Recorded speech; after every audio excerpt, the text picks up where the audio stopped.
I'm in a season right now where so many things are coming against me that it feels like death by a thousand cuts. Do you know what I'm talking about? Have you ever been into one of those seasons where there's a bunch of little things happening all at once, and it just feels like life is overwhelming, and it feels like life itself becomes a sense of hopelessness about it? I'm in one of those seasons right now, and I know I'm not the only one. I've got this upper respiratory thing that has been going on for months between getting a cold and then dealing with allergies, and just seems like my sinuses are always plugged up, and it's enough not to be debilitating, but enough to kind of be irritating. And then my car, my brand new car, the instrument panel went blank on it. And so they fixed it once and then it did it again. And so there's no blinkers, no speedometer. I can't tell how much fuel is in it. I can't tell how fast I'm going. So I take it in again, and now they've got to get a whole new instrument panel. So I'm driving a rental car. And luckily it's all under warranty. Yay. But it's annoying. And it's one of those other cuts. And then my refrigerator defroster has this error code, and it decides to shut itself down and defrost itself. So then thought I fixed it, and then it started up again. So now it's in the middle of a repair.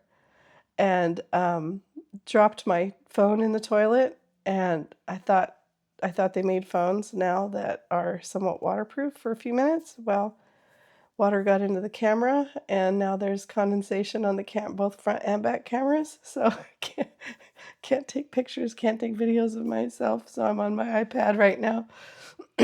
And some of my family members have been going through some health stuff in the last couple of months as well.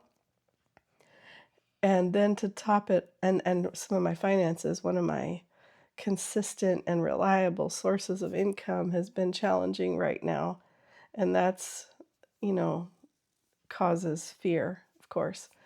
And but to top it all off, I've got this mole that moved into my backyard and is tearing up my lawn. I've lived here for 14 years, never had a mole in my yard. But right now, when I'm going through all these other things, this mole decides to move in, and it just felt like this is the sign of my life right now, is destruction keeps happening.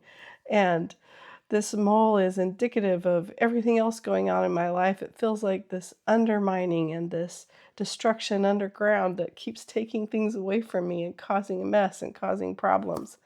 And I know you know how that feels. Like, we sometimes have these seasons, right? So yesterday I was out there cleaning up all the dirt that this mole has just put everywhere. And I saw the little sucker come up out. I saw the dirt moving on this one hole. And I was like, he's doing it right now. I felt so offended. It felt personal. I was like, mm. So I had a hand spade in my hand at the time. And as I had this bright idea, I was going to put um, wet cat litter in the hole to see if maybe he'd be threatened by a predator. No, here comes the cat litter out of the hole. I'm like, oh.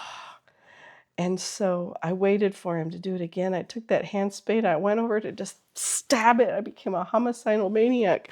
I'm like, I'm going to stab this sucker in his hole as right now. And I missed and hit the sidewalk instead. And then I was stabbing, stabbing, stabbing, stabbing into that hole. And he was long gone, I'm sure. And so I just heard the Lord tell me, you are literally making a mountain out of a molehill. And I realized what was going on, that everything in my life, that just feels like all these little molehills have become this mountain in my mind. And I've been, for a couple of months now, I've been um, really intentional about getting to the top of this mountain and defeating this mountain. And the mountain isn't my circumstances. I know that. I know the mountain is in my belief system, it's in my identity, it's in my sense of security, it's in my ability to think that I can control life. And so I've known that I've I'm supposed to be above only and not beneath, and the head and not the tail, and that is circumstantial, but it's also bigger than circumstances. That getting above is a posture of the spirit and a posture of faith where I'm not going to let um, outside things bring me to conclusions about life that are destructive. Years ago, I was in a similar season and I felt like I was a tornado, and if you were inside a tornado, you're going to see all the debris swirling around you. And I could just see, things swirling in this tornado. It was like a vision. And the Father told me, sit with me in the eye. Don't look at the things that are swirling in the tornado around you, but center yourself and focus with me in the eye and keep your eyes fixed on me. So I've been thinking about that in this season that I'm in right now, knowing that I need to do the same thing, but it can be really challenging, especially when it hits finances. It's this sense of security that um, if our finances are okay, then everything's okay, for me anyway. And to have it challenged is anxiety producing. And so I've said, okay, Lord, I'm going to focus on you because I need to be positioned with him towards my circumstances. But what my mind wants to do is it wants to manage all the circumstances with what can I do? What can I sell? How can I start doing Instacart? Can I, like what do I need to do to fix this situation? And it also includes how did I mess up? What did I do wrong? Um, and then there's all these things pop out when you're in a situation like this, right? This sense of entitlement. Well, I've been through really hard things, so I deserve to have it easy now. And of course that's not true. None of us deserves anything. And Jesus made a way for abundance. I realize that, and I believe that wholeheartedly, and that he didn't create us to have a barely surviving life. He created a pathway for us to be above only and not beneath, not just mentally and emotionally, but circumstantially. But the circumstances that are in my life right now are a catalyst to take me to the next level in him. I know that. To take me from where I've been to where I need to be. And my all my insecurities and fears that have been there and not confronted to the level that they should be confronted are now being confronted because they don't have a choice. So I can fight it or I can embrace it. And I've chosen to embrace it. And one of the things that I have to do is not let what's happening create in me conclusions. Let me come to conclusions that will um, actually take it and make it worse. Things like, um, oh gosh, I've heard the same voice that the enemy spoke to Eve. Are you sure that God is really this or that? Are you sure that everything you've ever believed in is really true? Is he really, doubts about God? Or um, you are just a mess. You've messed things up. If you would have managed things better, then this wouldn't be happening to you. And it's because um, you didn't follow through on the things that you should have done. And so now you don't have the income that you would have had in this season, and it's your fault that it's a struggle. Um, also, uh, did I make a mistake to pursue ministry my whole life? Maybe I should have done a career should have. I know that's not true. I know that I'm in the exact place professionally that I'm supposed to be. But those thoughts, they come and they start beating on you and beating on you and beating on you. And then there's shame of, um, you know, if people knew, it would disqualify everything you've ever said, all these stupid voices. And knowing that it's the torment of the enemy, it's like a swarm of bees. I wrote a blog about that on my website that you can find. It's that overthinking and that sense of being overwhelmed is like this swarm of bees that is all around. And instead of being able to focus on truth, can you imagine being swarmed by bees? How coherent your thoughts are going to be?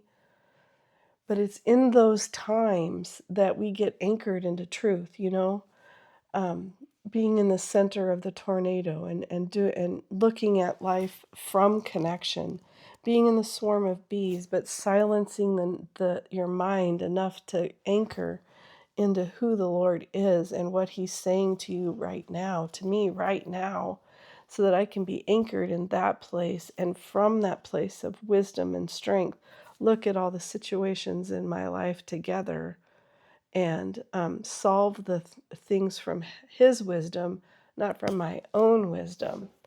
And so I've been fighting for that the last couple of months. And um, and I know that He has not brought me to this place to destroy me, but to take me to where I've been asking Him to take me.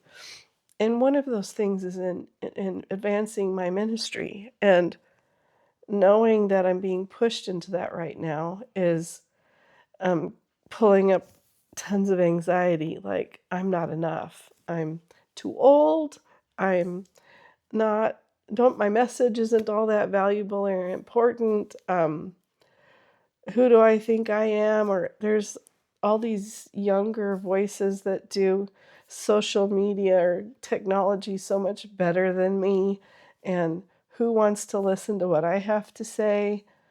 And do I even know what I'm doing or saying? And all that stuff is so prevalent. Nobody's going to buy your materials. Nobody's going to, yeah, all that noise, those bees, right? In the middle of that, out of the blue, I got an order for 50 of my grief workbooks. Out of the blue. It was like, okay, I hear what you're saying. And then randomly, social media numbers going up, and people responding and saying how much life it's bringing to them. And that's really encouraging. And one of the things that God is also showing me is that focusing on all the things that are going wrong creates a mindset of life is hard, nothing works out, I'm always going to struggle, I'm not going to make it, I'm going to be homeless, I'm going to, all that. And He's like, you're missing all the things that are going right now. And one of the other cuts is my pool. Yeah, how can I have a pool and feel like life is hard? But anyway, my pool drains to nearby one of my favorite trees. It's a wisteria vine that was trained to be a tree, and it's been beautiful. I planted it during COVID, and it's absolutely stunning. Well, the chemicals from my pool are causing the tree to not look great, and I'm afraid it's going to die. And so that's one more thing of those irritants and those, see, this is more proof that it's all going downhill and everything is going to fall apart. And He's like, what's standing right next to it? And right next to it is a magnolia tree that I planted at the same time that is twice as big as it was last year. And it blooms these beautiful pink flowers in the spring, like it's all sticks, and these beautiful pink flowers grow on the sticks, and then the leaves come later, and then you have to wait a whole year to enjoy the flowers again. And out of the blue, out of season, this magnolia tree is producing blooms, and the blooms and the leaves together. And He's like, see, I can produce in the wrong season the right things. And there are things in your life that are flourishing amidst the things that seem to be going wrong.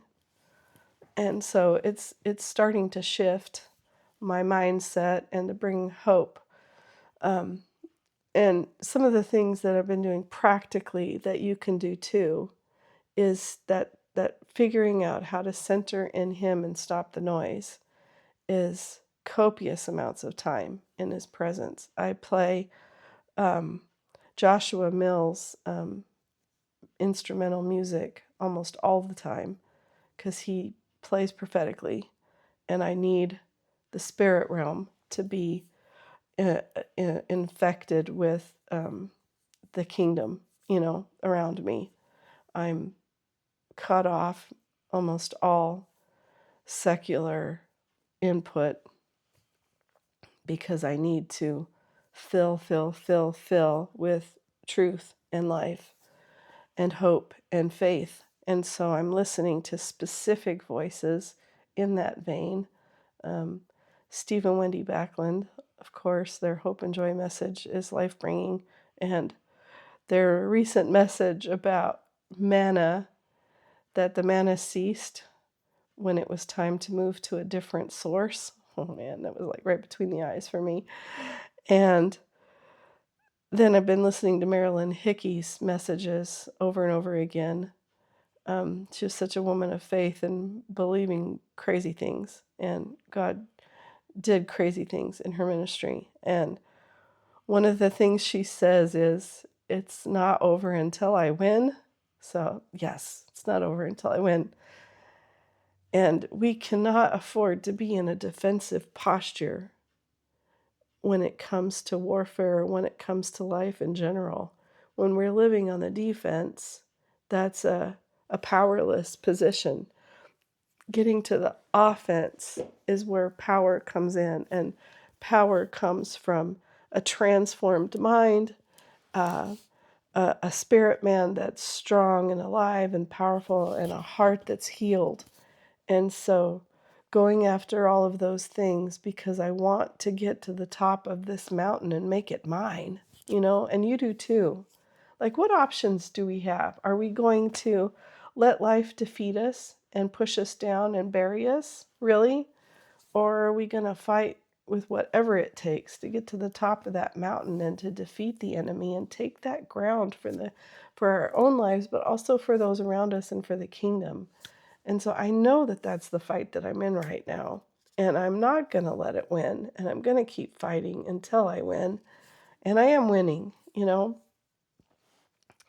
Um, so we have to get above only and not beneath, and shut down all the other input besides messages of faith and hope, and um, feeding on testimonies, like hope testimonies. I'm looking purposely for testimonies of breakthrough and God coming through, and I'm upping my declarations to things that are truth and life. Like, um, I was called to succeed and not fail.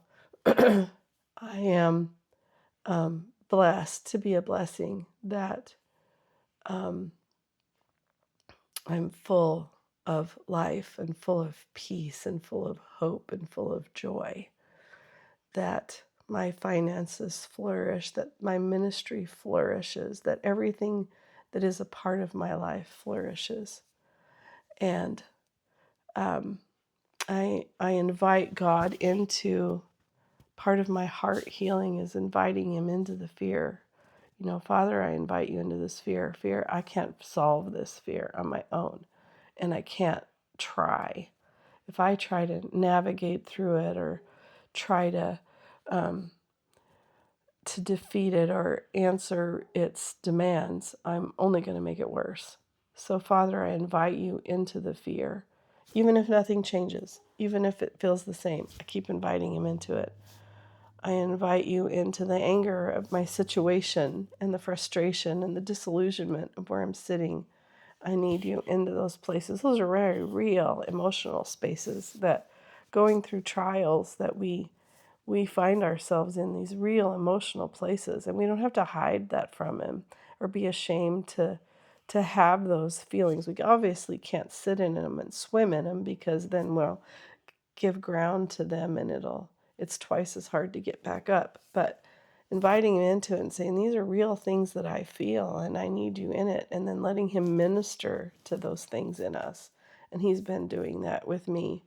Um, I listen to the Bible every morning, and one of the things I was listening to is Exodus, when the Israelites were being chased by the Egyptians and they were backed against the Red Sea. And I've heard that hundreds of times. I've been a Christian for 55 years, so how many times have I heard that story? But the word is alive, and it came fresh to me in that moment. Was they didn't know that the parting of the sea was an option. Who would know that? Who would think that? Who would go, oh, we're fine because the sea's going to part? Nobody knows that.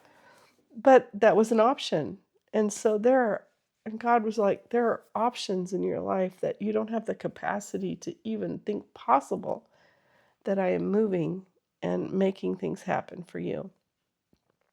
So those words and those moments are so powerful, and to have to remember it over and over and over again, and fighting for his voice above all the noise. So every morning before I get out of bed, I need to connect with you, Lord. I need to hear your voice. And it's been a struggle, I'm not going to lie. Like, hearing his voice in the midst of the bees is hard, but it's worth the fight, to continue to fight and say, I am not going to back down, and I'm not going to give up. I'm going, your voice, your truth, connected with you from your presence, from connection towards life, is the only way to get through life. And I won't be diverted in any other direction. And so it takes tenacity and repetitiveness and not giving up and being vulnerable to you right now, so that you can be encouraged. Like, I'm going to go on the offensive instead of on the defensive, and I'm going to win, and you are too. And so I just wanted to share this as a testimony and as an encouragement that there is ways to the other side of hard things, and find what's going right in your life and thank God for it, and really focus on it and take the pleasure of the moment, the emotion of joy in the midst of that gratitude and joy over what is going right is powerful. The way that experiencing the grip of fear is powerful to drag you down, the gratitude and joy of what's going right will pull you up. And it's disempowering the enemy in your life. Instead of being a victim to him, we can go on the offensive in these ways and defeat and destroy and take new ground for the kingdom. And you can do it, and I can do it, and we're in this together. So let me pray for you right now. Father, I thank you that your voice is the only voice that matters, and your truth is the only truth, that circumstances don't get to define our truth. You are our truth. We are anchored in you and anchored in your word and anchored in who you are and who we are to you. And I thank you for taking that revelation into each one who's watching this right now. I thank you for breakthrough. I just release breakthrough for each person in their situation. Breakthrough in your ability to hear him. Breakthrough in your ability to experience revelation. Breakthrough in your circumstances, that they have to bow to the name of Jesus. And I thank you, Lord, for taking us to a new mountain that we can conquer and defeat the enemy in a whole new way. And I thank you for that you've equipped us for the battle, that you're side by side with us in the battle, that your angelic forces are fighting beside us, and that the victory has already been won, and that you're giving us new high places to dominate. I release peace and joy and freedom to the person who's watching this right now.